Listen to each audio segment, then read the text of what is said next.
Hey, Peach, you there? Peach. Oh, Kyle's calling me, but I can't quite hear him. Yo, Peach. It's just madness in here. It's March Madness. I'll have to call you back. Welcome to Court Cousins.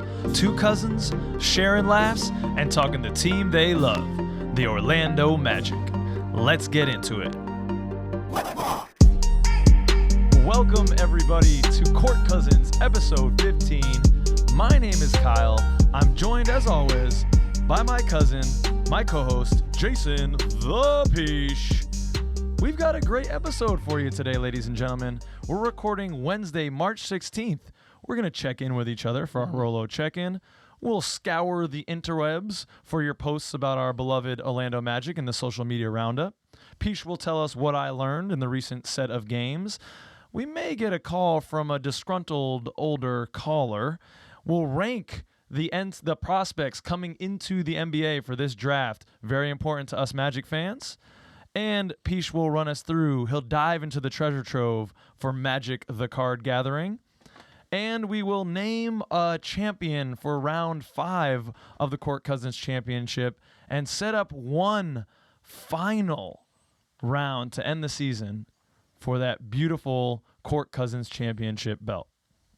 Before we get into all of that excitement, though, we want to shout out Eric Mendez, who was the winner of our Penny Hardaway jersey giveaway. Congratulations, sir. Thank you, everyone who participated in that, driving some comments to the YouTube. It helps the overlord. Thank you, YouTube overlord. We're not worthy. We're not worthy.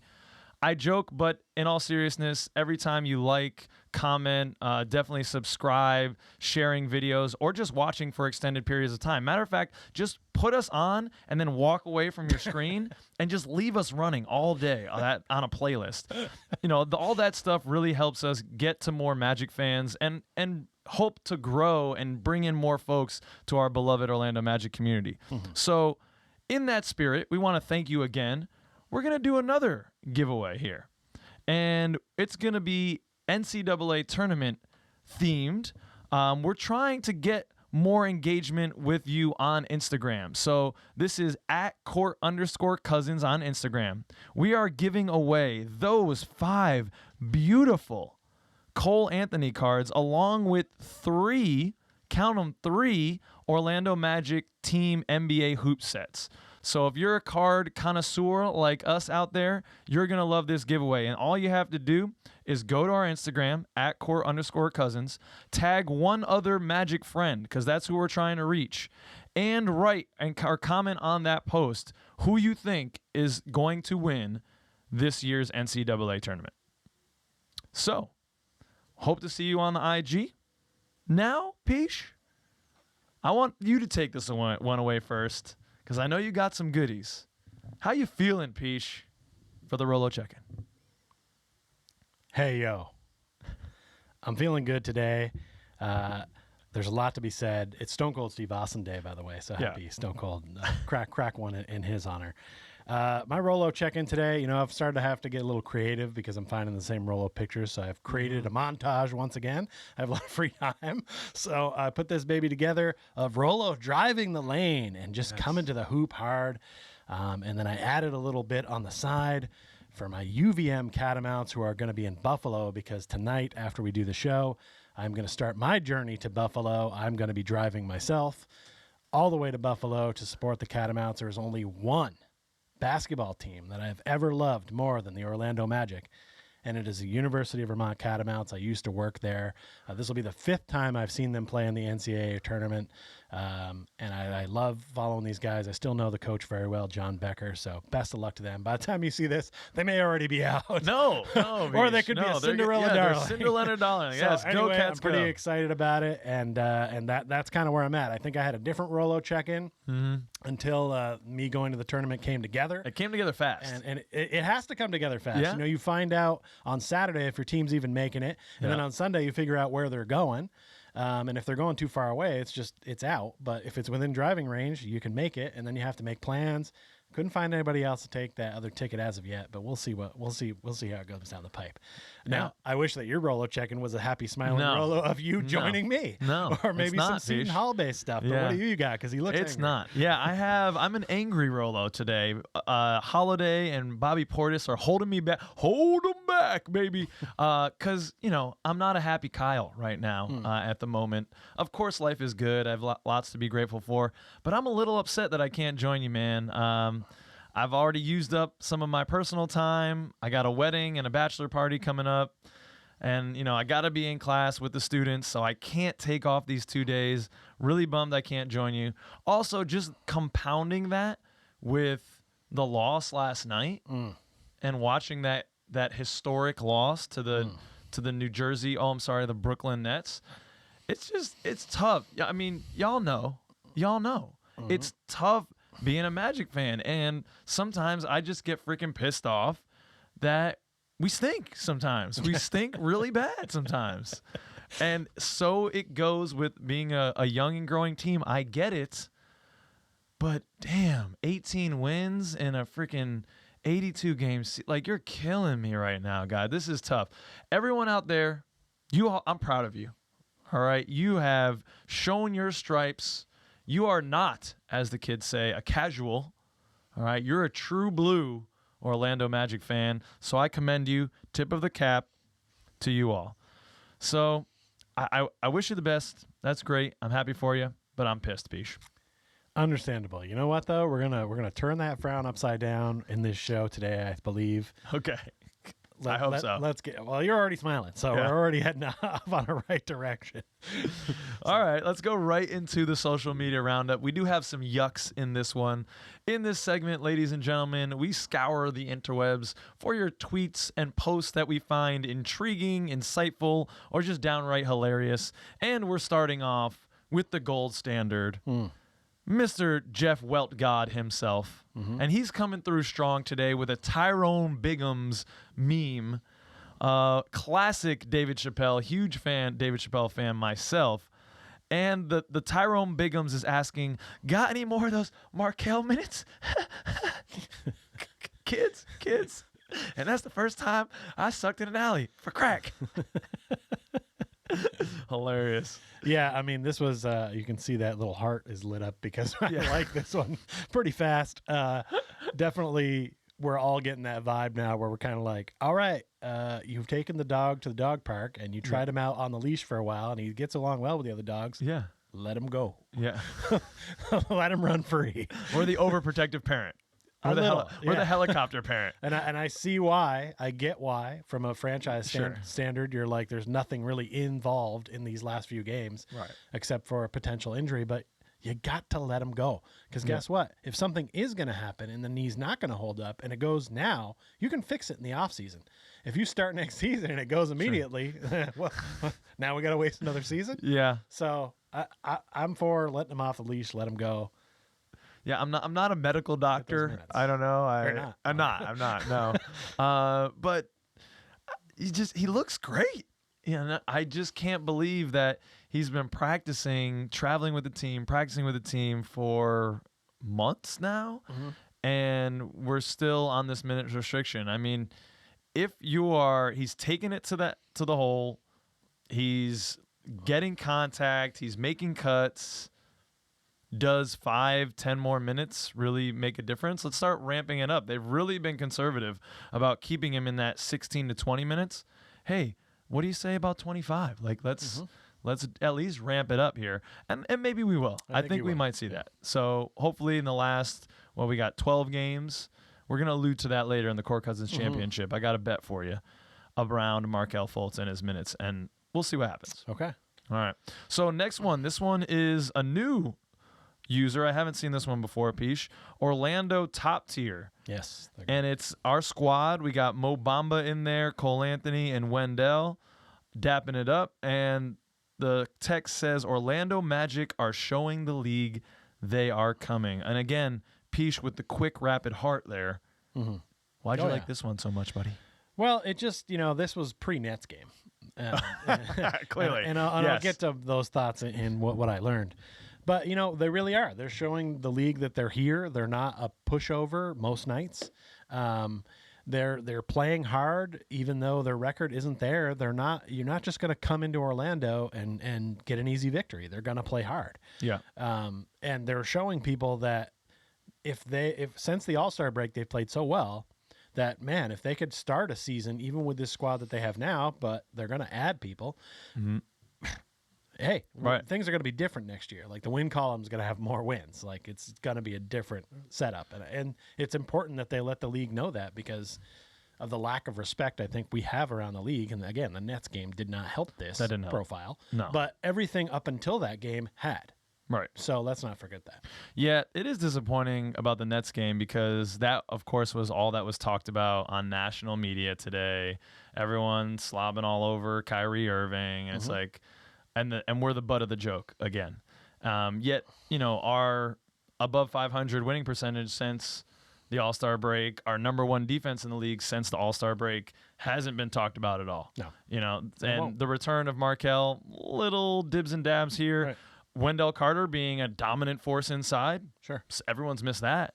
Yep. Franz continuing to be consistent. All he's, been missing in action a couple times as he's figuring out his role. I mean, the guy's played every single game, though. Yep. Most durable, one of the most durable players in the league. I think there's probably a handful of guys that have been there. And now Cole's got a shooting streak back. So if Cole continues to be hot, these young guys, Bamba had another tease game that let Twitter go on fire for another 3 hours. But these, we go deep, too. Mm-hmm. It's not just... Right. Our starters. We go really deep with Gary Harris. T. Ross has been Cole, but RJ, Moritz, all the guys coming off the bench. Markelle coming off the bench right now. I mean, some of those guys won't be with us moving forward, but we are a solid team, like you said. We start like this next year, we're in a good spot. A young, hungry group. There we go. And, I mean, that's a testament to Jamal Mosley that the guys are still playing so hard. I'll be really interested to see the energy they come out with Thursday after getting punched in the face, and that will definitely tell me something more about this team. Ooh, man, I wouldn't want to be the Pistons. No. I hope you're right. I hope you're right. And the next one, Peesh, I mean, I'm sitting, ladies and gentlemen, with a celebrity. Well, okay. I mean, don't be shy. Don't be humble, okay? Because the massive outlet, essentially sports.com, I've actually never heard of them. I don't know if they're massive at all. Mm-hmm. But they quoted Peesh and his tweet about the infamous Sixers game, the parade to the line, we'll call it. Mm-hmm. They quoted you, Peesh. How you feeling? Can your head fit in the doorway today? It definitely can. I actually kind of keep forgetting about it because I've been so active on Twitter this week with the Arkansas Razorback fans who are bringing the heat, by the way. And me and my friend Big Trouble Ben Bishop have been in the trenches dealing with these people, and we're kind of having fun with it. Of course, it hasn't gotten. There's a couple people that want it to get nasty. We're not letting it go there. No. So I tweeted about the Magic while on Twitter, which is rare for me, but I happened to be on there and was tweeting because this. It just made me mad because this game was really all based about that. You're going to hear about that and what I learned, so I'm going to save those moments. But it was kind of cool when I got the notification that, they wrote this article and they used my quote in there to prove their point that the Sixers are not fun to watch right now because they have two guys that are essentially just gunning threes and looking to get to the line. And that's the base of what we're talking about here. I don't have the numbers in front of me. I wish I had prepped that, but I mean, they shot horribly from the field, those two guys. I've got the numbers. I'll tell you later. Okay. All right. Good. So they shoot horribly for the field, but outpace us at the line. Just those two guys, I think, shot more field goal, free throw attempts than our whole team. They're clearly just going and looking for contact sometime and then complaining when they don't get it, and then eventually they get it. And it's not fun to watch. I guess if you're a fan of that team, you just kind of deal with it. Because, look, they're talented players. I'm not trying to take anything away from what they bring to the table. Joel Embiid could arguably be the NBA MVP this year. He probably will. And I wouldn't be upset if he was. Right. But, is this the way you want to go about it? Is it fun basketball? Do you like it? Are you going to grab the average fan and be like, yeah, I'm going to back the Sixers now. I want to see them win. I don't think so.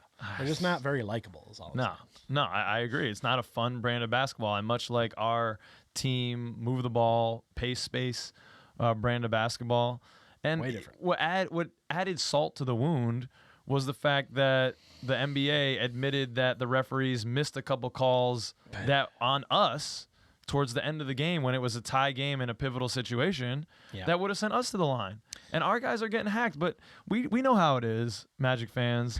We just don't get those superstar calls. We don't have a superstar. We haven't in a long time, and we don't get the calls. And that's something that the NBA may want to address. Like, how do you address that? I just don't know. But can I address the NBA quick? Yeah, go get in there. Get in Look, there. NBA, let me get this over here because we got the technology. Yeah. NBA, what's up? Yeah.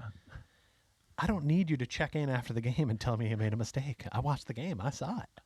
You coming out after and be like, oh, yeah, we made a mistake there, but doing nothing to make things right doesn't do anything for anybody except for maybe put a blemish on that referee's, report card, which it should be anyway. Yeah.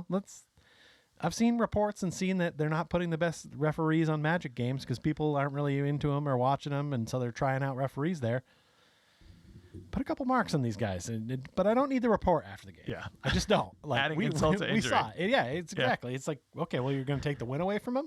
Are we going to go back, reset, and start the game up from that point? No. Yeah. Well, then shut up. It's like when they try to take a national championship away from a team for some violation, and you're just like, but I watched them win. Yeah, it happened. You can take the banner down all you want. I saw it. Yeah, it existed. Yeah. I'm sorry. I slept with your best friend. Mm-hmm. Yeah, I'm telling you though. Right. Yeah. Nope. Yeah. Still sucks. Problem not solved. Yeah. You cannot go undo that. Yeah. All right. Moving on to our boys at Orlando Magic HQ. They have a post here about the news that we all heard. Jonathan Isaac has been ruled out for the rest of the season. I mean, whoop-de-doo. 12 games left. They finally gave us definitive what we knew, right? So I guess thank you, Jeff Weltman, finally giving us some information. Please, may I have some more? Maybe they really didn't know. It seems like I'm hearing that there was a lot of question about how far along he was, and it seems like it's taking a little longer than they thought it was. So that's probably why they didn't want to say yes or no, which I get. Yeah. Don't say yes and then not deliver, and don't say no and then have him show up on the court the next day. Right. I get that you want to make a factual statement, and I don't think they really actually knew until this late, and then finally they just kind of looked and were like, yeah, we got a couple weeks left here. Let's wrap it. And I'm at a point now where I'm fine with it. Yeah. Because I'm in a part of this team all season. Why bring them in at the tail end? Let this squad do what they've been doing. I feel you on that. I guess it's really pointless at this point. It could get us a couple more wins, and we're kind of in full tank mode at this point, begrudgingly so. We only have 12 more left. I might as well slug out a couple more losses just to kind of solidify at least the best chances. Yeah, I know it's nothing we can bank on, but I want the best odds still. I like the maths, so I want the best odds. I find it hard to believe that, okay, maybe there's no setbacks, but really? It's been this long? Markelle Fultz is back? This guy had the same injury an off season before Markelle Fultz got this injury. And I know it was a shortened off season there because the bubble and then the next season started a little bit more quickly. True. But there was still a significant amount of time there, a few months, between his injury and Markelle. And now we're seeing Markelle back looking great.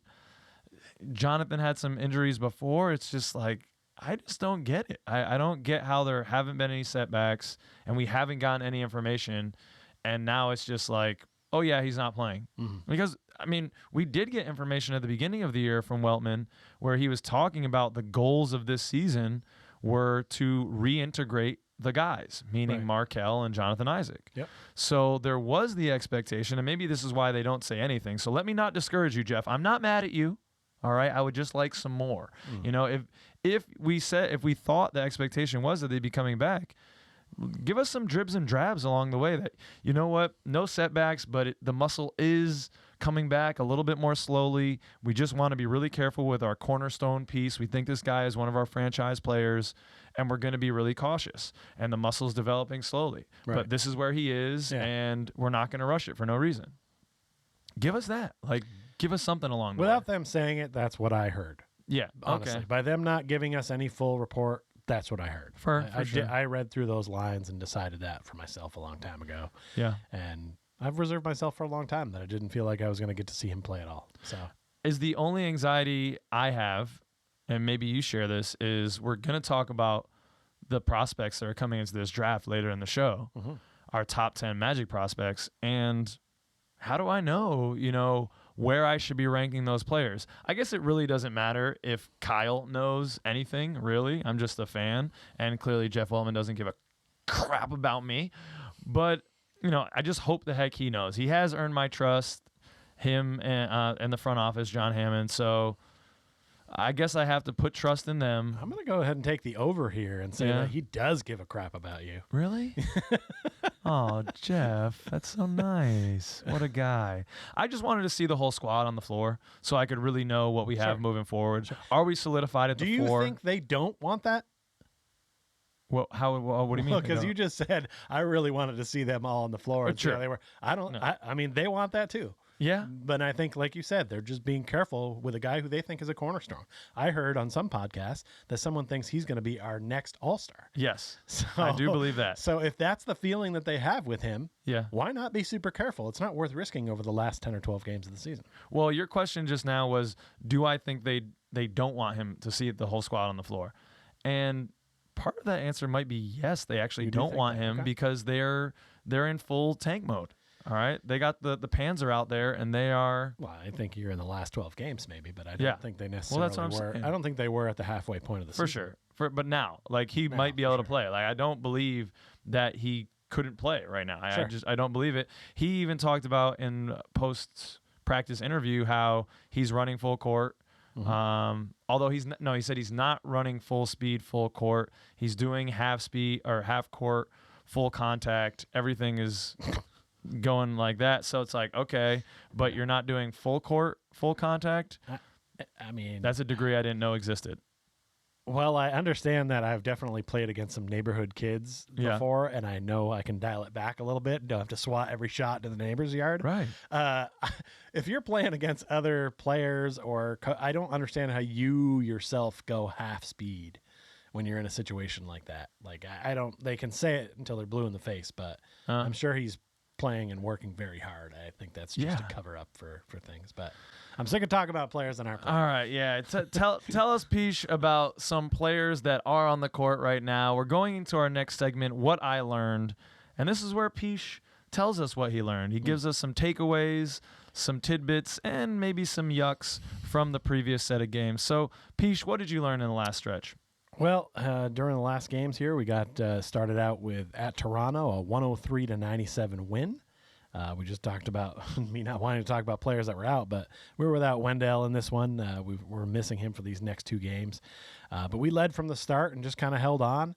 Our scoring balance was there. We had 7 guys in double figures. I'm going to list them all out because none of these numbers are even that impressive. Suggs and Anthony both had 15, Bamba 14, Franz, Harris, and Hampton had 11, and Okeke chipped in 10.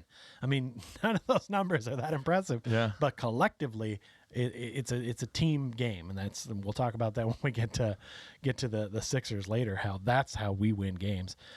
We even got a combined 12 from the team known as Admiral Iggy, our deep bench. I feel like that would be That's their couple name. That's their moniker. Okay. Yeah, Admiral Iggy. It's their DJ group name. Ooh, yeah. I don't mind DJ Admiral Iggy. Slaps for sure. Scotty Barnes shot poorly in this one, 4 for 15. Siakam did his thing. He went for 34 with 14 boards. But, we were just the better team here. They played better and won it without our best player. Mm-hmm. So that was impressive, and we love to see that. I love seeing Jalen show up over Scotty, too. Just a poke I knew to that those you would. Toronto Raptors fans. Next, we were at Memphis for a 124-96 loss. Again, no Wendell, also no Suggs in this one. It was kind of a killer for us because, as we discussed on the show, if you're taking on one of the top 4 teams from some conference, you need your whole squad. You need them to be missing somebody. It wouldn't have mattered, Peach. It probably wouldn't have mattered. We led briefly at the end of the first quarter, but then the Grizzlies just got ahead and never looked back. Okeke and Hampton combined to go 0 for 10 from 3-point in this one. And as a team, they were 3 of 17 overall. So they shot the ball poorly. They kind of filled in for Wendell and Suggs, and they weren't hitting. So we weren't going anywhere on that one.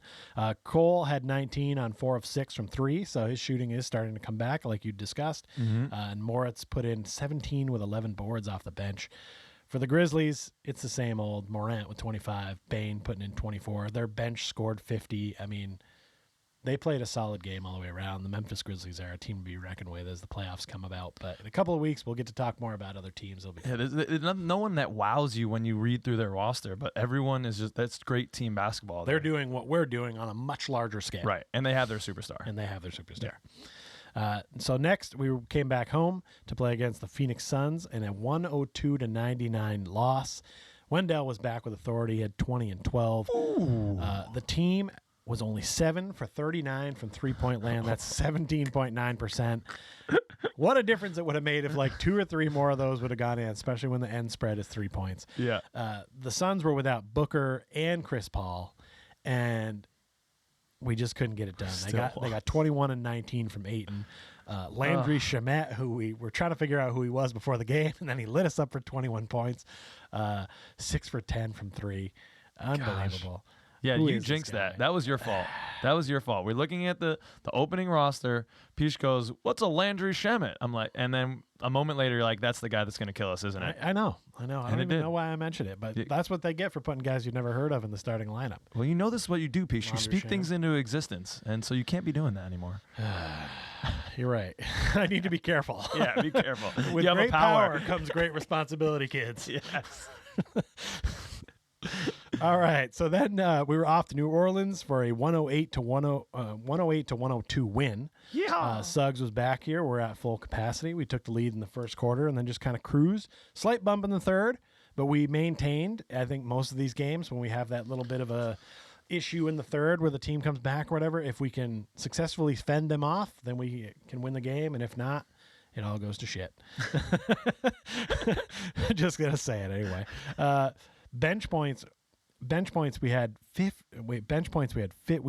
to 18 was the difference in bench here, and that is a big part of this game. Yeah. Cole Anthony had 19, Gary Harris 16, Franz 15, T. Ross 14. Pelicans got 32 from McCollum and 30 from Valanciunas. 2 guys going for 30.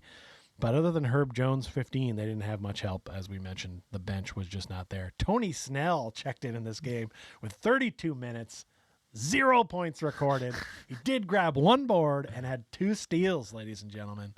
I don't know if and we saw David Steele bring this up the next game in his. What I learned. Well, no, he doesn't. What I I'm sorry. I'm sorry. The Taco Bell take or something like that. No, he does. Is it anything? I'm sorry. Is it anything? He brought up players playing a lot of minutes and then not scoring and stuff like that. But I wondered to myself, got me to thinking. No. And I wish I had looked it up. I didn't think about it until I just saw it. I wonder if anyone's played that many minutes and their leading category was steals. Like that's where you made the most impact on the roster was 2 steals. Like that's hard to do. Yeah. Like basketball is gonna find you when you're out there, but for Tony Snell, it doesn't. Where are my solid defenders out there? With Ingram, Zion, and even Nance Jr. off the bench, I feel like this could be a top 10 team if they put all this together. Top 10 in the league. I'd like to see it. I didn't say they'd be 1 or 2. Yeah. I said they could be 9 or 10. Yeah. I mean, they've got enough star power and enough scoring where, look, you got to add Zion, as you saw him before, and Ingram, who's just injured, and then I like Nance Jr. on that bench. He solidifies. I think, for sure. I think there's something there for the Pelicans if they can keep that unit together, but we don't know where Zion's going to go. So, but that's their problem. Yeah. Next, look out. It's the second win in a row as we play Minnesota and won 118 to 110. I wrote down this was the Mo Bamba game. The only one. Because it was. 27 points, 12 rebounds. Wendell there again with his 20 and 10. Moritz with 18. Fultz had 14 points and 7 assists off the bench. We were down until the third, and then we took the lead and never looked back against a team that was super hot. They had won 6 games in a row coming into this one. And after this loss, they go and win the next 2 with Cat dropping 39 and 60 in the games after playing us. In this game against us, he only had 21 and 13. Edwards had 25 for them. And he just enjoyed this tasty L, and you love to see it because I'm not a big Cat fan. I don't. Oh yeah, it's not your brand like of big men that are out there shooting the ball not like at that. Respect him; he's a good player. But I'm glad we got this victory because I think Minnesota's a little overrated, and I think we kind of took them down a peg, and I like it. Okay, we'll see. And then we played against Philly, 116 to 114 overtime loss. We led a good portion of this game, had a lead as big as 17 points, but let it get away. They closed the gap at the free throw line, as we mentioned a little bit earlier. They had 32 free throws out of 37 attempts, compared to us only getting 14 free throws in 20 attempts. So a little skewed there on the actual free throws. That's ridiculous. Embiid ended up with 35, Harden with 26, and Tobias Harris, who had a big 3 late, he had 26 points for them. I like Tobias Harris. I don't think he gets enough run. He's going to have to play at this level on a regular basis if this team thinks they're going anywhere. Because right now they are just too dependent on Embiid and Harden hitting shots and getting the line. They Agreed. just are awful. And getting rid of Seth Curry, it was a big loss. Man, it's such a big loss. And I felt like it wasn't talked about, but I think that was the biggest piece of that trade. Yeah. They just threw, people are bugging me right now, and we're doing a show. It's unprofessional. Shut up, everybody. Yeah, I don't know why they got rid of that 3-point floor spacing in Seth Curry, but yeah. It's going to be a problem, but if Tobias Harris can step up, then they might be able to win all around. But I don't think they're going very far with this squad. I don't like their chances. No. Yeah, let's just move on, and then we're going to move on very fast. Can we? Yeah. This next one is Brooklyn, the 150 to 108 loss. Important to mention, this was the record for the most points scored in franchise history against us. It was 148 to the Hawks back in November 11th, 1989. You were probably filling your diaper with some green poop at that time. But I may have seen that one. It probably wasn't great, and neither was this one. 60 points for Kyrie Irving is really all you need to know about this game. Don't bother going to watch it. It was painful. Let me wrap up what I learned quickly. When we're healthy, the team's starting to gel. I love the hustle. They're playing to win. I love seeing this development that we've seen from the guys that we saw in like the summer league to like where they are today. You can really see the difference in the maturity already in just one season. Definitely. So man, you got to think that that's going to improve. Right, but right now we are back in that mindset that we were last season, where if we're healthy and we ball, our guys are going to compete, and we could potentially be in a playoff spot next year because we're going to have full-on Fultz, and we're going to have Isaac back and another top pick. So reason to be optimistic. But again, we're in that same spot where we were. Yeah. Like if these guys are back, if knees are healthy, if we're back, and then it's gonna right. And this is one of those things that as a Magic fan that I kind of got tired of for a while, and that's why I stepped back a little bit, is you get to this point so many years in a row before you're like, I'm sick of watching this attempt and this maybe and fail. But I have a lot more optimism for this team than anybody should when they only have 18 wins at this point. But I see the growth, and I see where they're going, and I love to see it. One of the things I learned while researching something else for the show is I found the 3-point percentage leaders for the year. Okay. And I would like you to go ahead and see if you can guess anyone that's in the top 3. I got this. All right. So this is going to be it for our team? For our team. This year. This season. Okay. RJ Hampton, number 1. No. RJ Hampton's not in the top 3. He's number 5. Gary Harris. Sorry. He's number 4. I'm looking for top 3. Oh, my gosh. Okay, well, I just wanted to get warmed up. Now I'm going to go for the top 3. Hey, man. Okay. You're probably not going to get him. All right. I mean, if you're telling me I'm not going to get him, then I'm going to go with, like, Moritz Wagner. Well, here's the thing. You're going to feel like there's an asterisk because these guys didn't play enough games or shoot enough shots. Oh, all right. But the actual answers are number 3 is B.J. Johnson. Oh, this is bullshit. Okay. Oh, come on, man. No. That's not legitimate. 40% from 3. You know who's number 2? Hassani Gravett. Rolo. Hassani Gravett is number 1. Sonny Gravett is number one. 42% from 3 points. So I was 100% right when I said R.J. Hampton and Gary Harris. Thank you. All right, if that's what you want to say. I mean, I just thought it was a funny stat to see because they don't shoot a lot, but they were making a high percentage. It is hilarious that Rolo's on there. How many attempts did you? Well, I didn't bother. 5 or not a lot. Yeah. And that's unfortunate because his 3 celebration is, I think, one of my favorites in the league, where he does the 3T, and he does the bag and then he drinks it. You gotta love it. That's amazing. But you know what? It's more fun when he shoots 40% because he's only hit 2 out of 10. Yeah. It is. No, yeah. Well, that would be 4 out of 10. All right, Piece your so maths if are he hit off. 4 out of 10, that's good. I don't know if he's taken 10 though. He may have gotten 2 out of 5 this year. Pretty good. Yeah. He's second. That's all I'm saying. Stats don't lie. One of the other things I learned last night was getting blocked out by NBA.tv not cool. No, not fun. He did not handle that well. No, sorry. I we let it get the tried best to of me. find a way to watch it and sort of did. Yeah. And you know what? We didn't miss anything. It was totally fine sort of watching it. I mean, if there's any game we want to sort of watch, it was that one. That was the one. Yeah. And lastly, guys are getting away with a lot in the NBA that they do not get away with in college because I've watched a lot of college ball lately, and let me tell you. An old man, his porch, and some words of wisdom. You kids, in your fancy NCAA tournament with 68 teams, it's ridiculous. There should be only 64 teams. Back in my day, there was only 32 teams. Less teams. It was still fun. But then you moved it to 64, and after a few years, I finally decided, okay, fine. But then you moved in 68. It's ridiculous. If there's 64 teams, there's 16 in each region. They play down to the Final Four. It's simple math. The NCAA game is so great to watch because the referees are always calling the right things and they're doing the good things. And the NCAA is a great game to watch, and y'all got to watch it, kids, and learn the fundamentals. But this 68 team thing and the first 4 playing in to see if they can get in the tournament, no, they earned it. Let them in. 64 teams. That's the way it was in my day. And that's the way we liked it. Because I've been watching a lot of college basketball lately. I watched a lot of the conference championships, playing down, seeing who was going to get in. I've been just absorbing a lot of college basketball, and I'm ready. And I think you're ready. I'm getting there. This is the pre-Tourney prospect rankings, and I say that because after the Tourney, I may feel a little differently. Because for me, if I see you play well in the Tourney, that means more.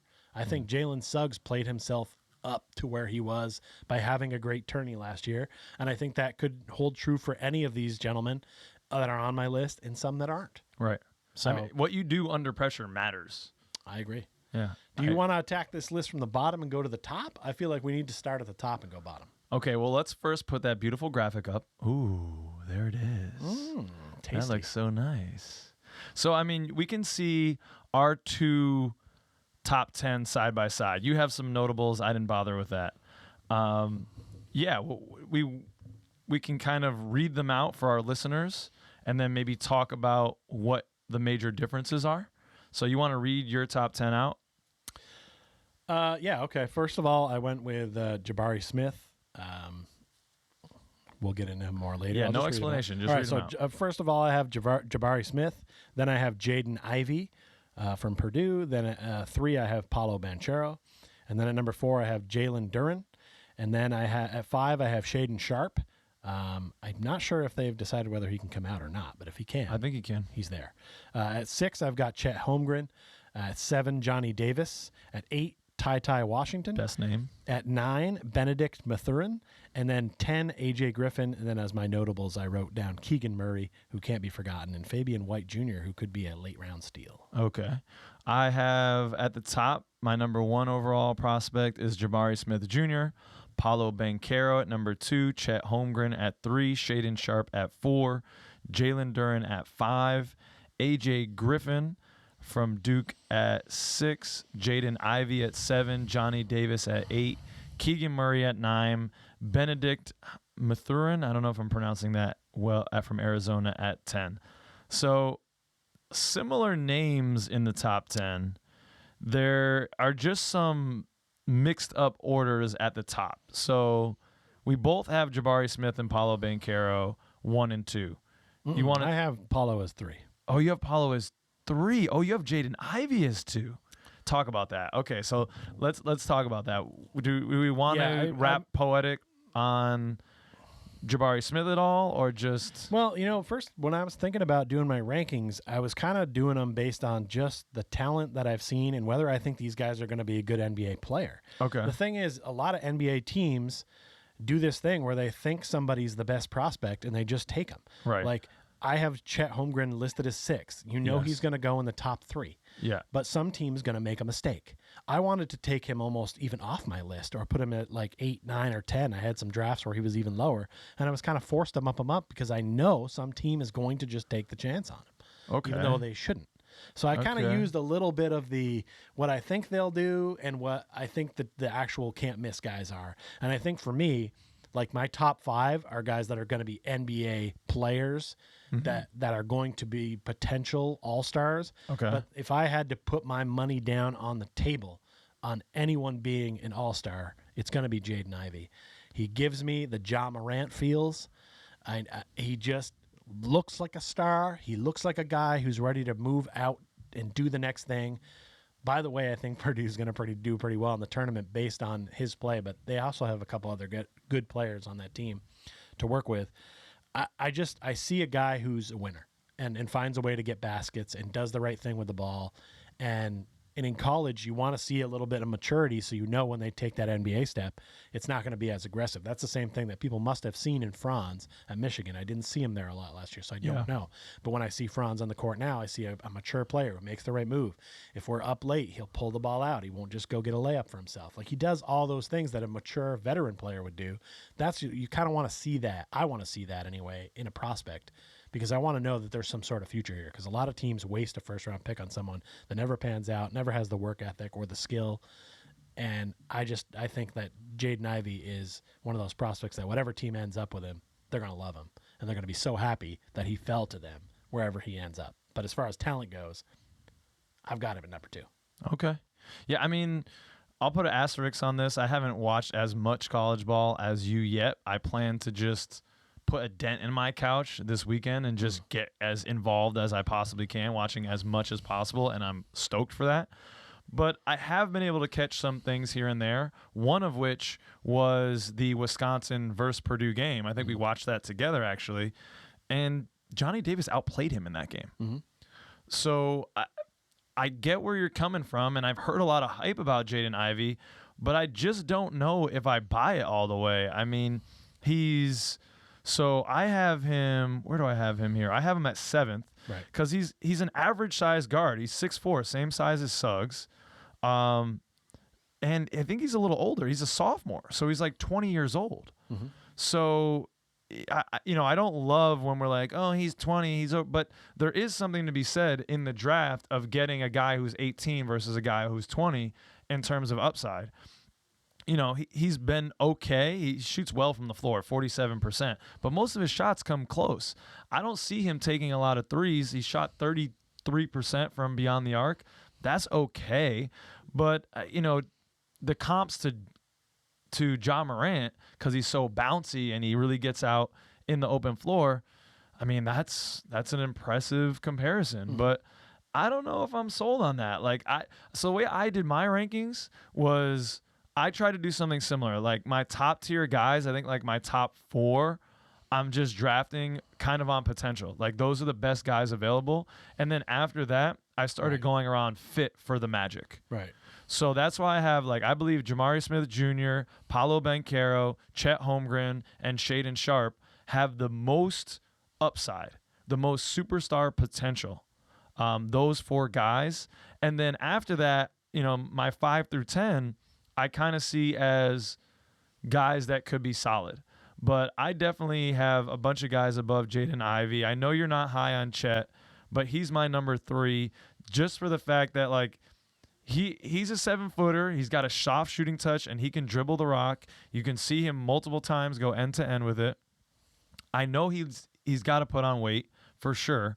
But with this evolving NBA, he can succeed, I think. Like, I don't know if he's going to be a 5. Maybe he will, but he can be a 4. I think he can be a 5 eventually because he's not shy of contact. And you said it yourself, the way these refs call in the NBA, you don't need to be able to take so much force all the time because you can get calls.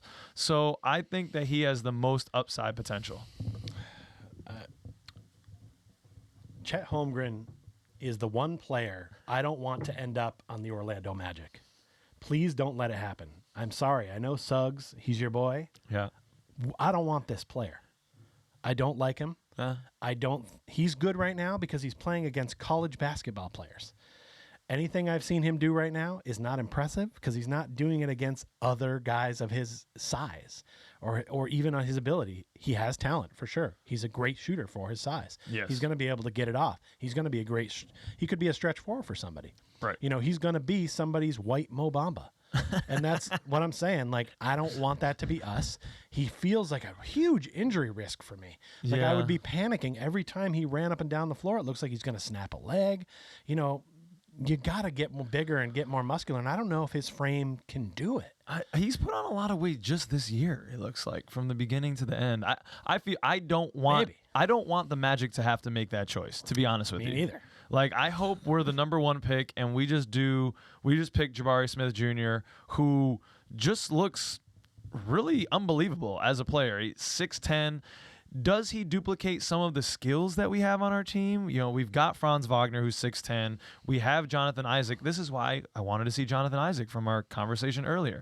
What do we have with J.I.? Because he's a power forward, and we have 2 really good 4s. Chuma Okeke, also another player. You know, I think Jabari Smith Jr., it looks like he shoots the rock better than J.I. was and Franz does. He can give you more there. He's got a really soft touch in the mid-range too, and rebounds the ball well. But I think Franz gives you a lot of that. J.I. gives you a lot of the rebounding and the cutting and the inside game.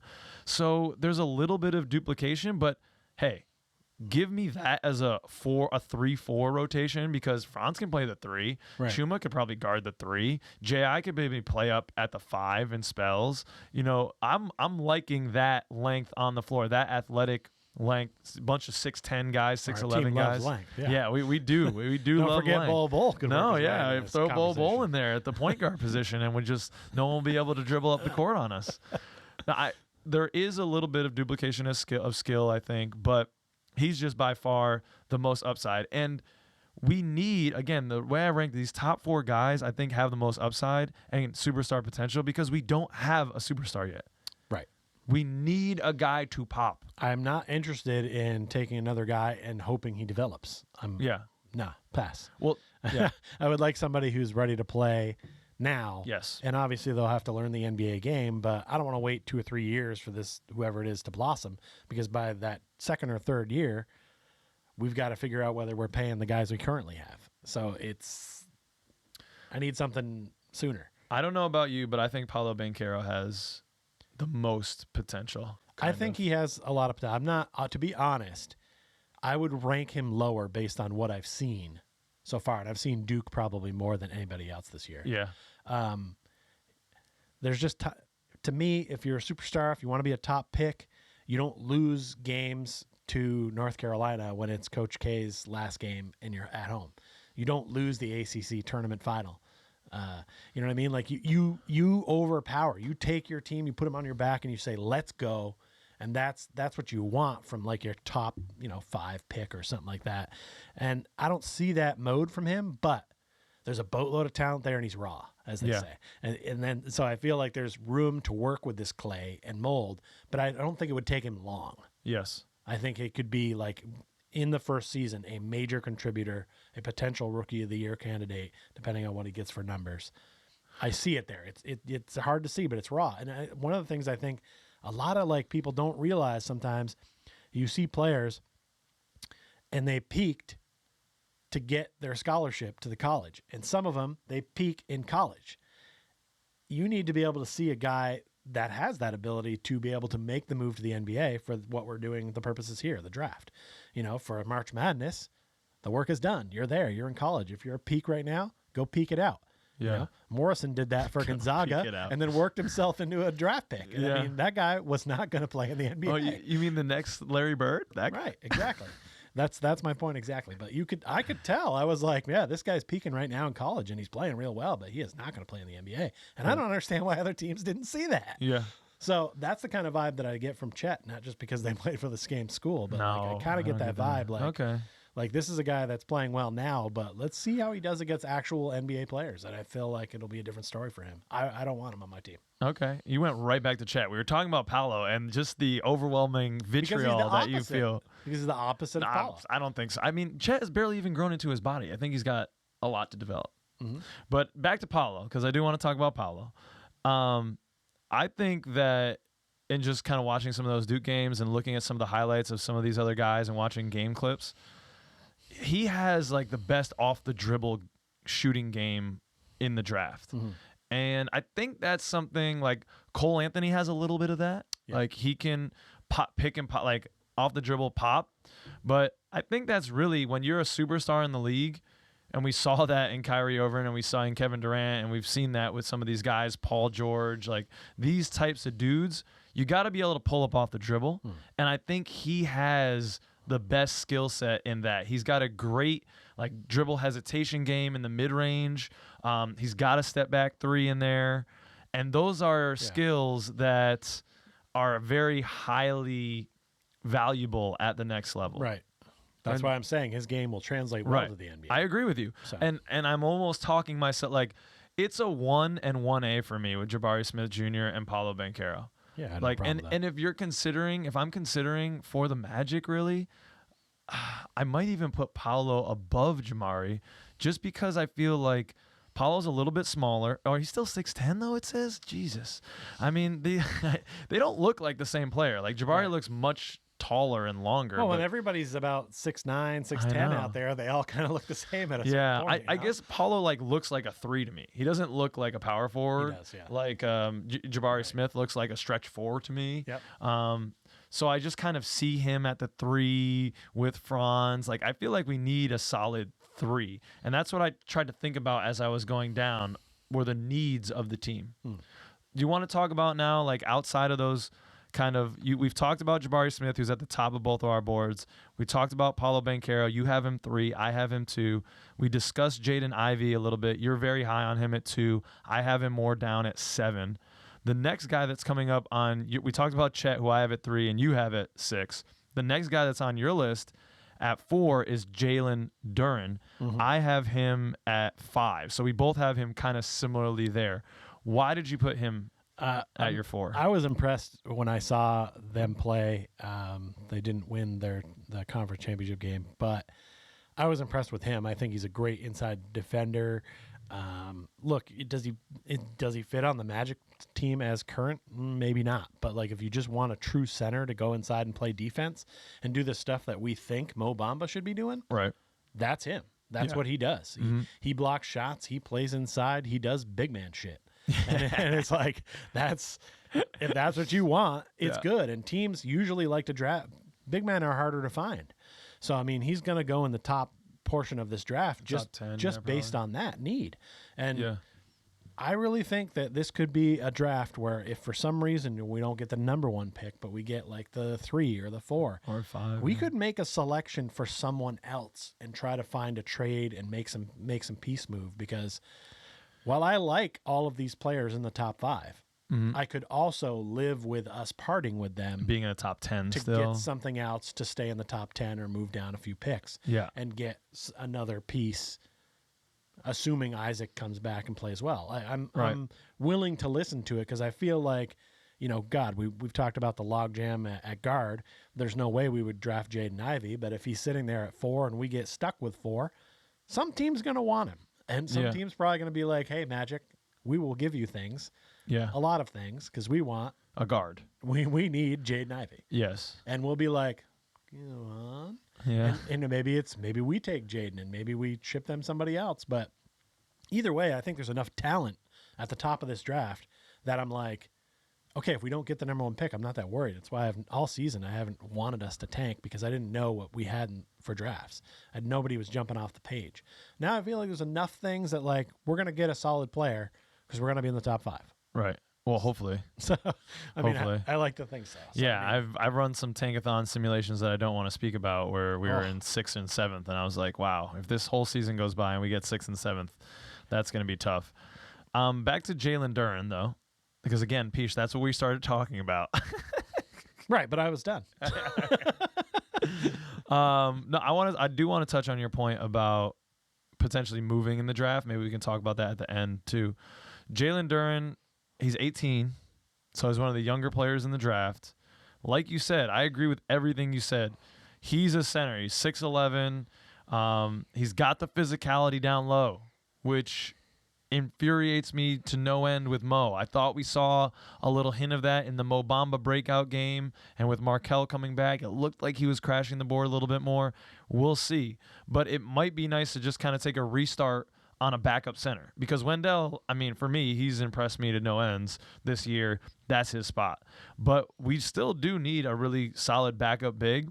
Do you want to wait? You want to, use that pick, a top 5, top 6 pick, if we fall? Because I imagine we won't take Jalen Duren unless we fall out of the top 3 or 4. Because he seems like on draft boards he's in kind of like the 5 to 10 range. If we could get Duren at 4 or 5, right, I'm cool with that. Yeah. Well, I think he works well as the backup big for Wendell. Like him coming off the bench and the physicality that he has, he's got a nice right, it's a start next year. Yeah. He's got a good mid-range game. What I like about him is that when he gets the rock off the boards, he always looks up. Mm-hmm. Like he's always looking for the outlet pass. Sometimes that leads him into some squirrely turnovers, but I like that he has kind of that Kevin Love mentality almost. Gets it immediately, heads up, looking for a deep outlet, looking to push the ball. He's good in transition because he's so athletic. He's underwhelmed a little bit at Memphis. That may be hurting his draft stock, but I don't see the breakout. That's why I kind of had him down at 5, and I'd be happy to have him on the team, but he's not going to be the franchise changer. He's going to be a good NBA player, but he's going to be the backup for Wendell, and then maybe he, fights for Wendell for that starter spot in his like 2nd or 3rd year. I don't see him breaking out much. He doesn't have much of a shot to speak of outside of a little 18-footer, which is good, but there's no type of 3. He hasn't really made many attempts. And I think, unfortunately, I know you don't like it, but you need to shoot a 3. Not as a center. You do. I think you do. It's nice if they can, but it's not necessary. I mean, with the best centers in the league, Embiid shoots it, Jokic shoots it. The only guy who really doesn't is Rudy Gobert, and everyone shits on him because he doesn't. So, I mean, he's still one of the best defensive players in the league, and Utah has consistently been there, but they haven't gone over the top. So I don't think Rudy Gobert shooting 3s is the reason. No. I'm just. But point made. Yeah. Yeah, I'm trying to make a point. Maybe it's not the best one. Well, I get that. Most people are adding the 3 to their game now, but like you said, he's 18. He's young. Yeah. He's raw. He can change. I do feel like the putty is on the wheel. Yeah, you feel that he can be a superstar. Could be made into a superstar. Okay. Whether he decides to put enough water on there and pump the thing and get that going, that's up to him. But I think that I like your pottery demonstration. It's a nice metaphor. Yeah, man. I love that stuff. Got me with that. All right. That's enough for the Jalen Duren. So another guy that we flip-flop these two. We flip-flop Shaedon Sharpe and Jalen Duren. So I had Shaedon Sharpe above Jalen Duren for the reasons I've just kind of talked about. I think Shaedon Sharpe has more star potential than Jalen Duren, and I actually think Shaedon Sharpe fills a little bit more of a need for us. I know we've got a boatload of guards, but Gary Harris, who knows what's happening, and Terrence Ross has 1 year left on his contract. So they don't really fit into the timeline. Shaedon Sharpe is 18, right? He's a 6'6" guard. Yep. And he shot really well. I know it's in high school, but he shot 45% from 3. He was the number 1 prospect coming out of high school. Right. Givani and Schmitz, 2 really notable NBA draft guys. said that Sharpe's size, frame, explosiveness, dynamic shot making, and overall scoring instincts make him one of the most talented wing prospects in his draft class. And I do think we need a wing. He has a 7-foot wingspan. And I do think we need like some twos. Like I think he could be potentially a better player than an RJ Hampton.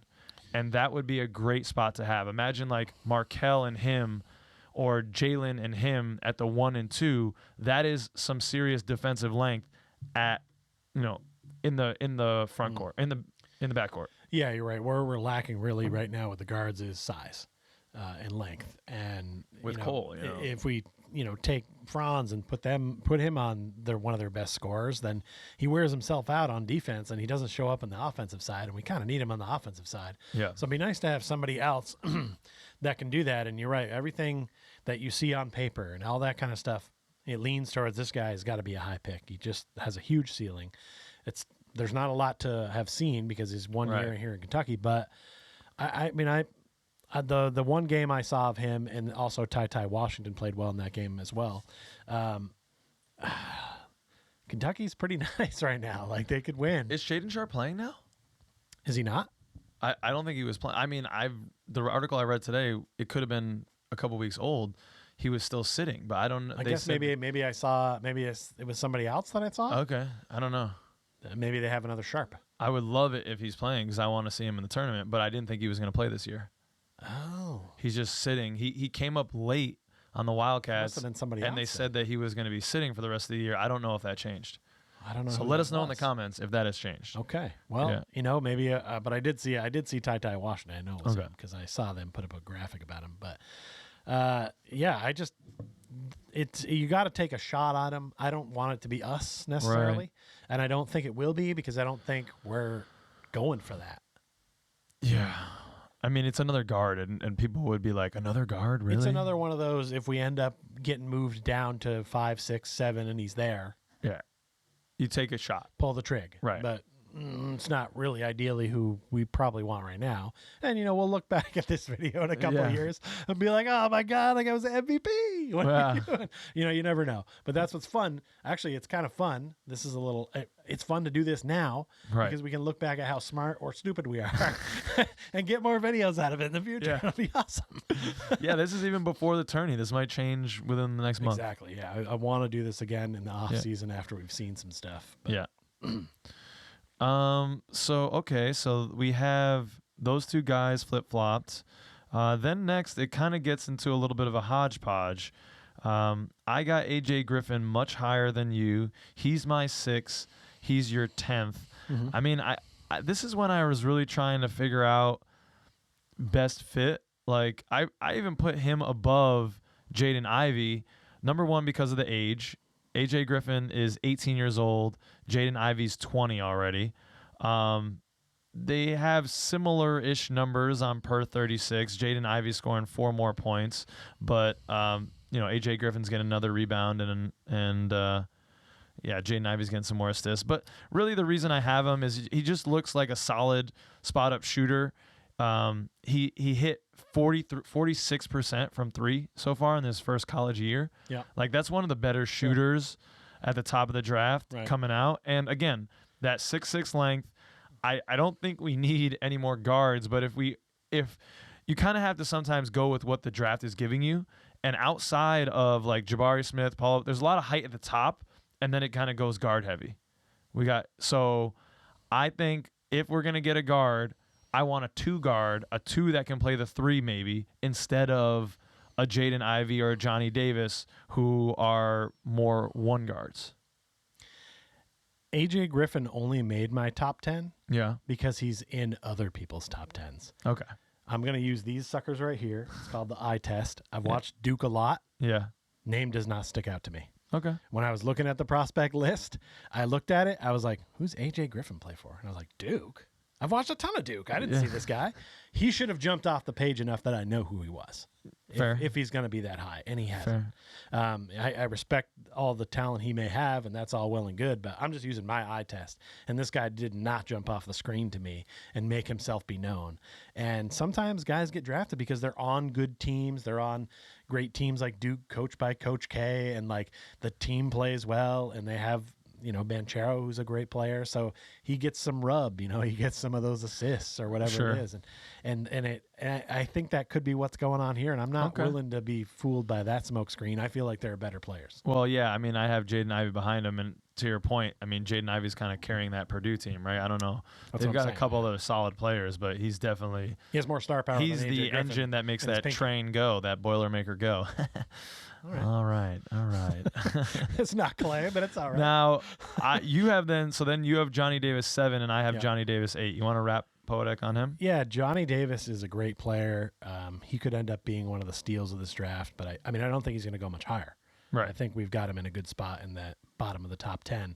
Somebody's just going to enjoy getting Johnny Davis at that spot, I think, as long as he fits the bill. I don't know so he would fit our bill. I don't think we would go for him, nor do I think there'd be better players on the board probably when we're drafting. So probably. It's not really a factor to us, but somebody is going to enjoy them some Johnny Davis. Yeah, I mean, I guess I was just kind of slotting him. He plays point guard, but I would slot him more as like a 2 guard for us. We've got enough ball handlers. Mm-hmm. He's just kind of a walking bucket. He's averaging 21 points a game for Wisconsin, and he can shoot off the dribble. The only concern is he shot 24% from 3 this year. Mm-hmm. Like, do we need another subpar guard from 3? I think we have our fill with that. Like, Cole's been up and down. He's shown he can do well. Jalen's been up and down. Hopefully he can do well. Markelle has historically struggled from 3. I think we got enough guards who are mediocre from the 3. We got to get those guys to develop before we draft another one. But yeah, absolutely. Maybe we could slot him over, not have to pay Gary Harris as much as I love him on defense, and maybe get something for Terrence Ross and then just have another young guy in the mix and hope he develops. I don't know. Yeah, I think more or less I'd just like to wish Johnny Davis well on whatever team he ends up on. Yeah. I don't think it's going to be that's kind of how we feel about probably everyone below 5, because if we're picking below 5, I'm true, crying but a lot. I'm these are drinking the kind of guys that, like, if I suggested, like, we would trade down, like somebody really wants Ivy or somebody really wants Duren and we want to swing down a little bit, we could end up making a pick here and then get another first-round pick next year. I don't. So it's possible that we could get some people in here. And a guy we haven't talked about yet is Benedict Mathurin, who, man, Arizona, I only made pick 2 brackets, ladies and gentlemen, and on one of them I have Arizona winning. I think they're a well-coached team. I think he's arguably their best player. I think he could be a steal in a late round. If we ended up with him because we traded down, I wouldn't be sad about it. I think he's a nice player. I think he's just RJ Hampton. Like, he's a 19-year-old, 6'7". I like the length for that guard position because we are sometimes short at the guard. Mm-hmm. Cole kind of forces that. I think Markelle and Jalen have pretty decent height and wingspan, but we need some more length out there. He's per 36, averaging 26 and 3. He's got great athleticism. He can get out and run, but he's not a great shooter. That's why I say he's like kind of like RJ Hampton. And RJ Hampton has really excelled. I know. That's what I'm saying. He's not even as good as RJ Hampton. That's why he's my number 10. Like, I really wouldn't want to take him. I kind of disagree with your point about trading down. I don't want to trade down and take any of these guards, really. Okay. If we think we can trade down and get like Jalen Duren, then I'm listening to that. Okay. But there's no one else I really want to trade down for. I get that point. Unless it's Shaedon Sharpe, maybe.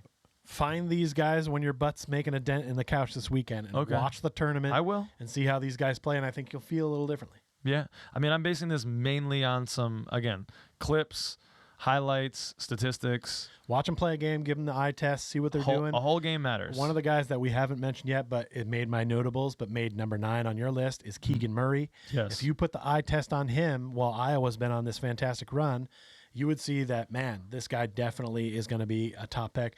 But what I saw a couple of times was he disappeared for a little bit of time in the games where I'm like, wait, is he out there? Oh, yeah, he is out there. He's just not doing anything right now. But that team was kind of on a roll and didn't always need him, so it was kind of doing well. And there's something to be said for that, right? There is. Like, take it where you can get it. Sure. Smart. Maybe a smart player. I think he's one of those guys. He reminds me a little bit of Paulo Banchero, where I feel like we're not seeing his best yet. And that's good because that makes him a good NBA prospect. So I think he could easily. I don't have him in my top 10, but he could easily be in there. So I said I don't really want to trade down for any of these guards, and I don't unless Shaedon Sharpe is falling because we haven't seen him play. But Keegan Murray, I could maybe be okay for that. The only thing that gives me hesitation, he is 21. He's one of the older college players. Yep.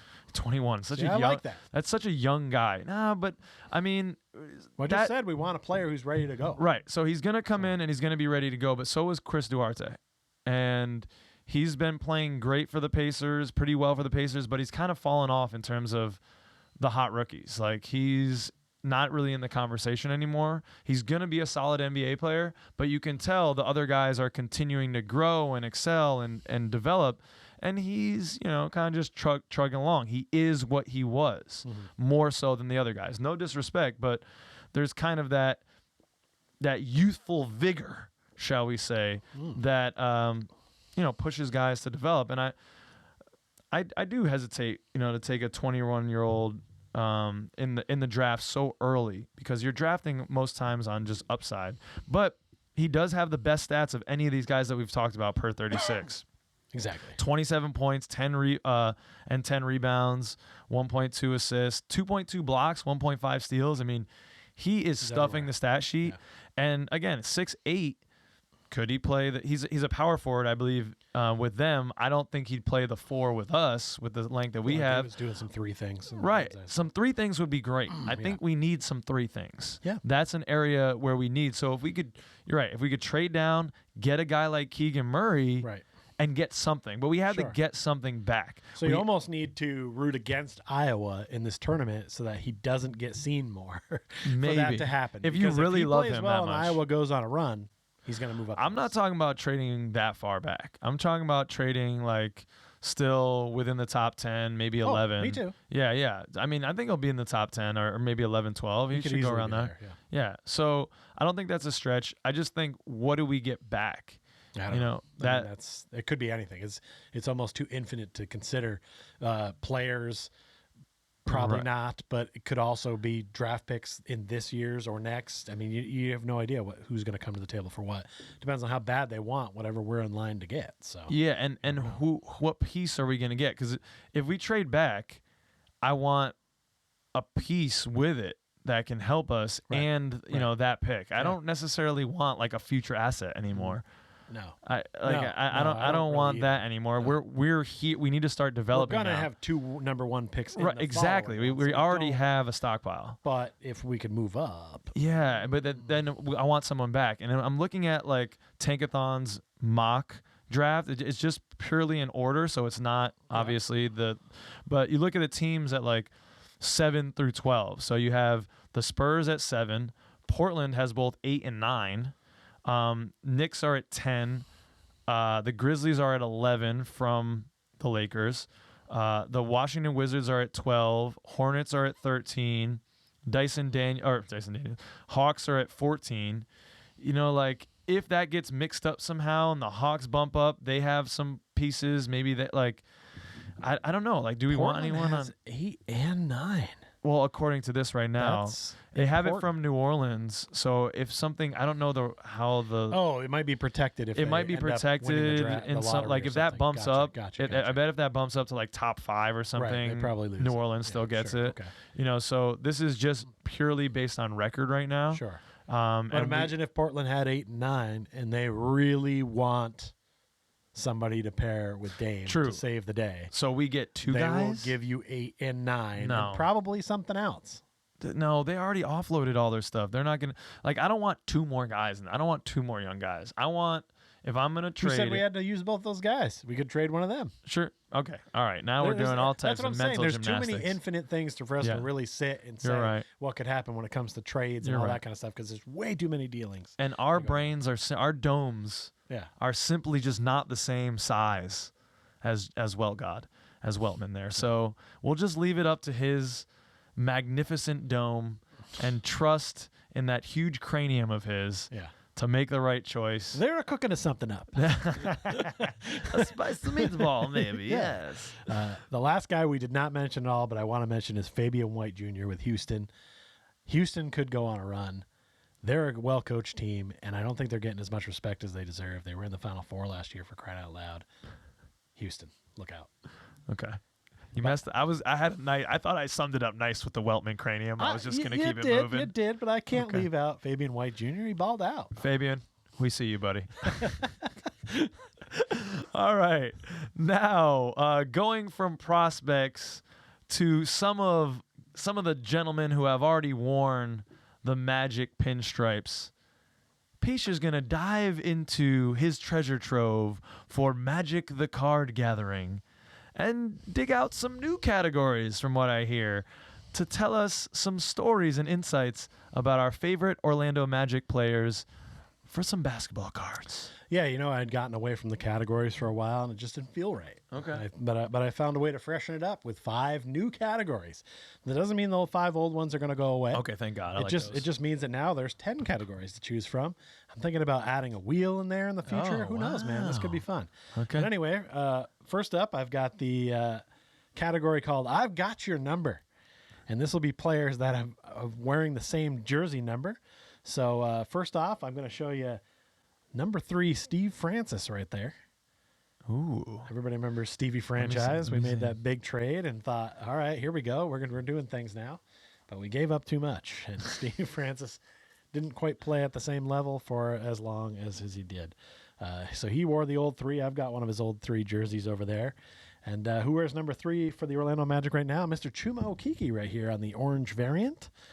Recently picked this one up in a pack and enjoyed it quite a bit. In fact, I think I did it in the pack battle that we had, which is coming soon.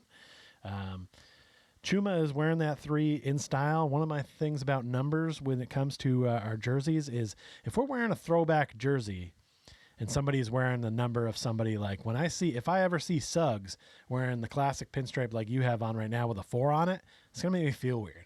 Because that's Scott Skiles. Okay. You know what I mean? Like, whenever they do those throwback unis, it just looks a little weird when you have the same number as somebody that we associate in there more. And at some point, like, I don't think we're ever going to wear this uniform ever again because it's not a stylish one. Because if we did, it would be, to me, I'd be like, well, that's Steve Francis. Why has Chuma got his jersey on? I don't know. That's a weird thing for me, but I'm a big numbers guy. I usually always remember what numbers people wear. You are very finicky about that. Even on teams I have no care about. Yeah, Jason Brown, you just have beef with. Just because he has the same number as D Brown, and you think that is a travesty. Oh, you mean not Jason Brown? Oh, Jaylen Brown. Sorry, Brown. Yeah. Jerry. Yeah, he's wearing the same number and the same jersey and the same team and the same name. It looks ridiculous. Yeah, that Steve Francis trade. That was the one that saw T-Mac go away. Yeah, mistakes were made. Very sad. I mean, mistakes were made before that. The fact that we were last place in the East, was it right? We were doing so badly. We finished with the worst record in the East, T-Mac's last year. Can you believe having a guy like T-Mac and finishing with the worst record? He was all we had. It was, Matt Harpring and yeah. Mike So we Doliak sent out T-Mac. I know those are ugly rosters. Yeah. We got Steve Francis, Cat Mobley, Kelvin Cato, yep, with his ridiculous salary. For T-Mac, Juwan Howard with his monster contract, Tyronn Lue, yep, and Reese Gaines. Yep, not the best. Yeah. Yeah. Whatever. All right, next category is shiny. This is where I just get to pick a shiny ass card and show it to you. But I've selected this Larry Kristoviak, 93 Topps Finest, because shiny cards didn't really exist when I was growing up. These were a cardboard based product, and there weren't prisms and there weren't things like that. You kids.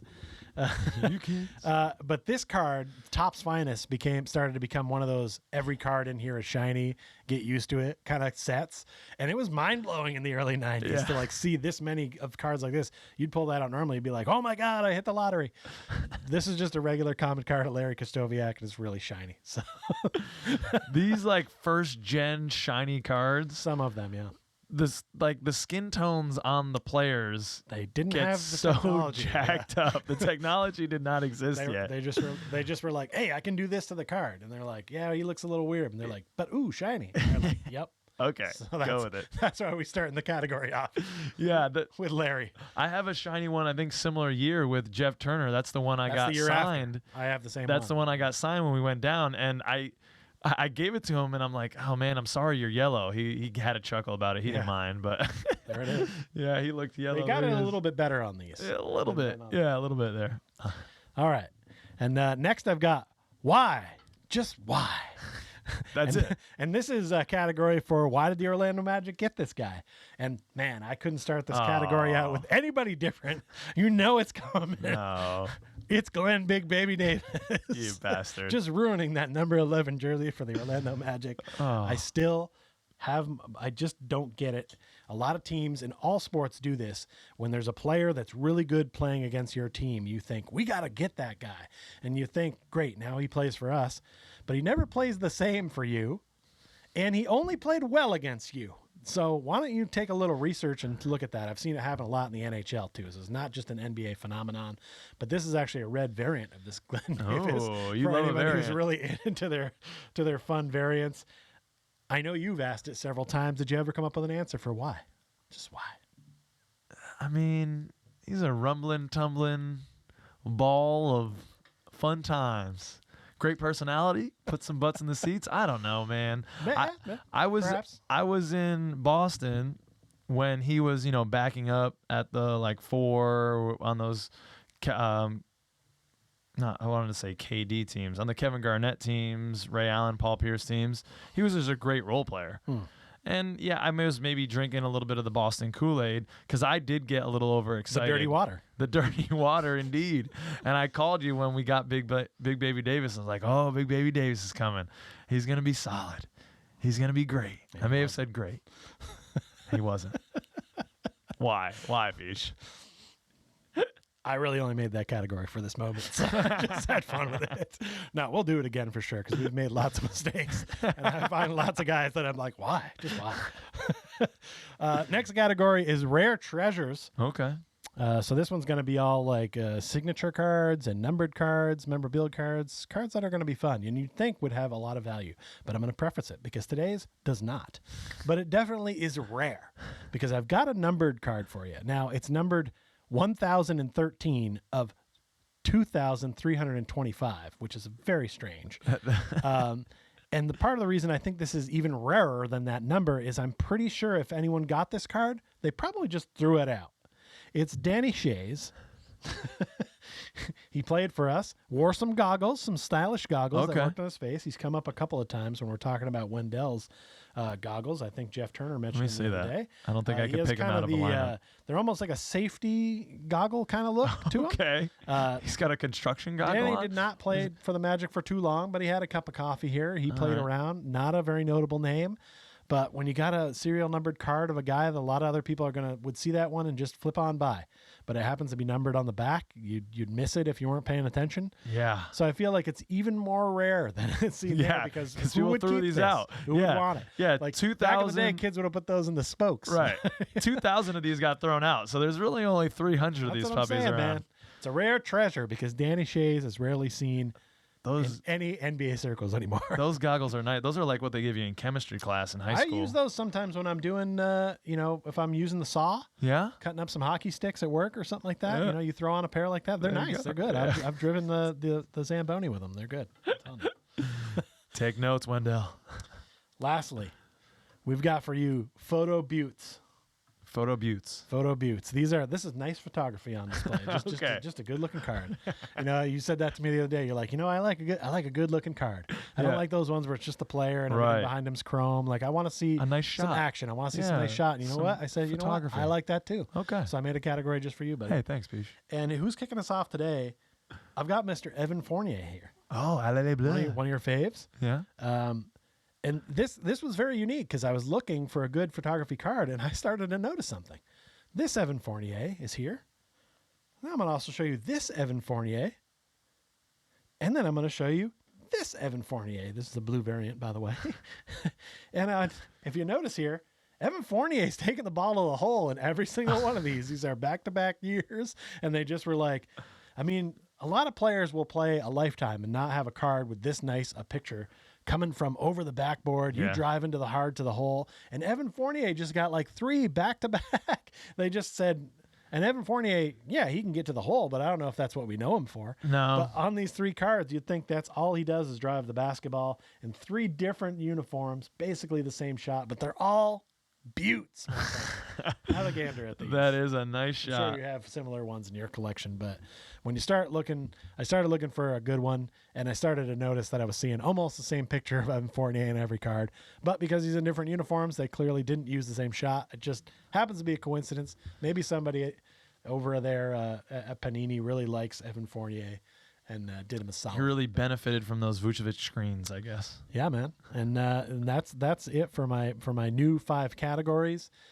We're starting to branch off with some card cousin stuff, some pack battles, some card box openings. You're going to see that stuff coming soon. Definitely. I'm psyched about it all, man. We're selling this stuff on eBay too. Court Cousins, check it out if you want to buy some stuff. Yeah. Well, not magic stuff. Yeah. We keep it there. Sorry. We'll give those away for free in contests. We'll give it away in contests like the one we have going on right now. Exactly. All right. So next, we had a wrap on our round 5 of our Court Cousins Championship. And for those of you who are just joining us for the first time, the Court Cousins Championship is when Peach and I develop 4 wagers every episode.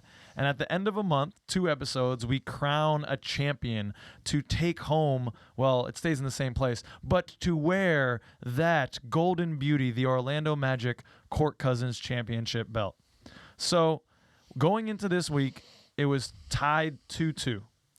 And Peach beat me down and won 3-1 for his second victory in the Court Cousins Championship. The champ retains.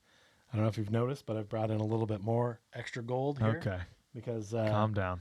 This Hubris. This one's from 88. This one's from 89. Again, when in your diaper years, I was winning basketball trophies, and it doesn't stop today. It just continues right on. At least you think that I am only a guy who can trophy in basketball. Here's a hockey trophy. I also found one of my tennis trophies at home. I got soccer. You left that one out, huh? I got the bowling one. Bowling, man, high average. Okay, calm down over there. I got the goods. So we're keeping all the gold on this side of the room for another spell. But I like the twist that we're doing here for the end of the season to see who's going to be the champ over the summer. Yeah. I like so the twist that we only have 12 games left. The next episode that we would have filmed is going to fall in kind of a weird spot anyways. So we decided we're just going to do one more mega round. Round 6 is going to be one mega round considering all 12 games, 5 wagers this time, so there cannot be a tie to crown the final Court Cousins champion for this year. I'm ready for mega round. Okay. All right, so the first one we're just going to do, we haven't done it a lot during the Court Cousins Championship because there haven't been a lot of times where the wins and losses would even be something fun to wager on. Be a lot of taking of unders, I would assume. Yes, we did it once at I think like 1.5. Yeah, and it was an under. It was an under. Yeah, so it hasn't been fun. But lately, we have been stacking up some more wins, so it makes sense to do so. In the next 12, do we think, so Peach, at the beginning of the season, you predicted we were going to go over the line that was set by FanDuel at 22.5 wins for the season. I took the underline at that time because I just thought the year was going to play out much like it has. But we're looking good here. So to get to that 23 wins, we need 5 more wins. So the line is set at 4.5. And Peach, do the right thing. Oh, we're covered. Yeah. Okay. Yeah, it's happening. I took a look at the schedule. I like what I see. You know, when you're starting to think about this particular line, which is not something maybe every Magic fan is going to be thinking about, this is part of the reason I have wanted the tank to be so hard because I really thought we would have gotten to at least 20 wins by now. Yeah. And God, we've had some games where we're super close. And every time I think about it, I'm like, oh, why couldn't we have just hit a few more threes in that game against the Suns? And like, you know, there's a few where you're just like, oh, like we haven't really snatched a lot of victories away from other teams, but we've certainly had a lot taken from us. If we had even a few of those back, I'd be sitting comfortable right now. And this wouldn't be something to talk about, but with 12 games to go and the games coming up, I like what I'm seeing. I see a couple with the Thunder coming up. Yep. Knicks in there again. You Pistons. know, we kind of do things against them. Yep. Beat the Raptors last time we played them. Yeah, starting with the Pistons, like you say. The Cavs are banged up. I feel like they're could be some W. And by the time we get to that last game with the Heat, they might be sitting people. For sure. So that's a good point. I feel like there is a really good opportunity for that to still come true. So I'm betting on the Magic. I know they're not going to just I think so too. They won't play lie hard. down. Yep. They're going to play. They want to finish the season strong. Yep. And really, when you start to think about this tank that's going on, the Pacers, the Thunder, the Pistons, the Magic, and the Rockets. It's the 5 teams competing for last place, and the Pacers have 23 wins already. Yeah. So I doubt they're going to fall to the very bottom. It's really kind of between the Pistons, Magic, and Rockets. And if we beat the Thunder both those times, I guess maybe they would be in the conversation. Yeah, the Thunder in the combo. But I feel like we're comfortable as long as we end up in there and the ping pong balls do what they need to do statistically. Okay, well, I mean, I think that you're on the right side of this. I think in the next 12, we can definitely get 5-6 wins for sure. I mean, 2 against the Thunder, like you said, 1 against Pistons. Warriors, probably not going to win that one. Kings could win that one. Cavs are banged up, could win that one. Wizards could win that one. We've beaten the Raptors. Knicks we've beaten again against the Cavs. We haven't seen the Knicks in a while, but they didn't get better. No, they didn't. They've not been playing well. So I hope I lose this one. Next one. I got another Markelle line. I've been on the Markelle lines. Hey, he's one of the players that has come back recently. It's kind of fun to bet on him. So in our last 7 games, 4 times Markelle has gotten into double digits and hit more than 9.5 points, 10 or more. Mm-hmm. I'm setting the line 7.5 games, so 8 out of the 12. Is he going to get 10 points? You take an over or under on that? Is he going to get more than 8 points? 9.5 points. He's got to get in double digits, 10 or more in the next, and he needs to get that in 7.5 games or more. So you need to get 8 out of 12 for you to win. I don't get it. So I'm going to go. He's got to score 10 points in 8 of the next 12 games. In 8 of the next 12 games? Yeah. False. Okay. No, we're not playing true false. No, you're going under. I'll take the under because I know how much you have in unders, and I've stuck you with a lot lately. So I'm taking an under. Not that I don't think Kell's totally more than possible that he'll get that many, but there's also a possibility he doesn't play all of these games. Well, there's one back-to-back, so he probably won't play. I thought I was going to be able to trip you up in that, but you know what? Hopefully he's going to be getting some extended minutes, like we talked about. Not quite the 20, hook that we've been seeing. Maybe as he's going on, but that won't help. He can still have a fantastic game and dish out 7 assists and only get like 6-7 points, maybe 8. Like he's not. I think he's going to be looking for it a little bit more. So I hope I like that I'm on the over. Yeah, I hope that it's 8 out of 12. It's going to be tough though. All right, you got the next one for me. All right. So our leading scorer is Cole Anthony. Mm-hmm.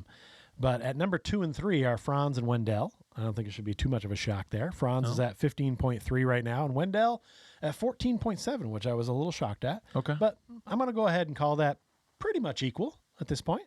Ish. Who's going to have the higher points per game at this season's end? Is it going to be Franz or Wendell? It's going to be Franz. He's going Franz. It's going to be Franz. Okay. I mean, I just feel like, 12 games, I guess that is pretty good sample, but with these season-long averages, and it's not like Franz is going to stop scoring. I mean, he hasn't been as active as we've seen, but he can definitely have a 30-point game. He's been scoring high teens. He can get 20-point games pretty easily. Sure. So I don't think he's going to give up that 0.6 over the last 12 for the season average. So I'm going with Franz. Could be true. I think if I had been given this one, I think I probably would have picked Wendell. So I'm pretty happy about this. Okay. Wendell's kind of becoming a 20 and 10 guy. Yeah. And if he can continue to average 20, there are games where Franz is focused on defense and scores 8 points. That's true. So, I don't want to see that. I want Franz to get scoring higher to make a super case for Rookie of the Year. Mm-hmm. But I'm feeling good about Wendell here. This will be fun to watch. All right. So next one. This is a Cole Anthony line for you, sir. A 3-point shooting line. Cole's previous 6, he's come out of that slump, ladies and gentlemen. He's shooting 45.7% from 3. But the 6 games before that was the slump. He was shooting 22.6% from 3. Mm-hmm. His season average is 34%. You think he's going to stay hot? I'm setting the line at 38% from 3. I got to take the under here. Okay. I think he's definitely getting better, and that's great. And I think he could still live in the 35, 36 range, and we're still going to win some games and stuff. Mm-hmm. But man, he just one game he hits a bunch, and the next game he's like 1-7. So it's just too much up and down for me. I see that, and I don't want to sit here and be rooting for him to go bananas from 3 because that's not me. I don't want to root against the guy either. I always love it when he scores, even if it costs me the belt. So shoot it up, but I don't think he's going to go over 38%. Okay, Cole, you see that? You see how little trust he has in you? Come on, buddy. I believe in you. Hey, who bought one of your jerseys when I was in Orlando at full price? Okay, don't listen to him. He's just trying to twist your mind with this. It's your turn. Oh, right. Okay. So, yeah, I go next. And then, so the season team average is 104.2 points per game. In March, we're up to 106.7. I've debated about this a long time, where I was going to set this line based on how things are going and who we're playing and what's going on. Yeah. But I'm going to keep the line right there at 106.7. And I'm going to say over. Just with the teams that we're playing, a lot of those teams are in the top half of the league in pace, and they're not great teams. There's a couple in there, but I think that most of those will be higher scoring affairs. Okay. So I'm going to say over 106.7 points per game based on that. I concur. I almost bumped it up. If I had said 108.7, would you still be on the over? No, probably not. Okay. So I'm just trying to figure out where I don't think so. Where I needed to be. I feel like there are a lot of games where we're going to go bananas and get it up there, but then there could be a game against like the Warriors or right. But I just need an average. Playing that's going to shrink us down. Right, but I just need an average. And you just need an average. So that's okay. Well, right, I'm the guy living with the under. You're today, the under. So you gotta love it. Yes, you're the pessimistic Orlando Magic under fan, there, and I'm where I need but to. Up with the championship here. You have to come for it and take it in the final round of the season. So we have the same amount of wins. Don't gloat. It's about length, baby. It's about length. I thought it was about girth. No, our team's all about length. And you see the graphic? Come on, man. It's all about length. So you've had the belt longer, but we have the same amount of wins and the same amount of ties. But you have had that belt for a long time. Well, when you're a champ, a tie's the win. Okay. That's not how scoreboards work. That's how it works with belts. Check it out. You can't win the title on the disqualification. Well, you know where you can't win the belt with a tie is in the NCAA tournament. I just want to remind everyone out there, we have the NCAA tournament giveaway going on for this episode. All you got to do is follow us on Instagram at @court_cousins, tag an Orlando Magic friend, and write who you believe is going to win the NCAA tournament. We're giving away 5 Cole Anthony cards and 3 team sets to the winner. Yeah, man. Just tell us who you think is going to win the NCAA tournament and why it's the Vermont Catamounts. Thanks, everyone, for coming. We'll see you soon. Peace. Hey, thanks for coming. Go Cats, go. Woo!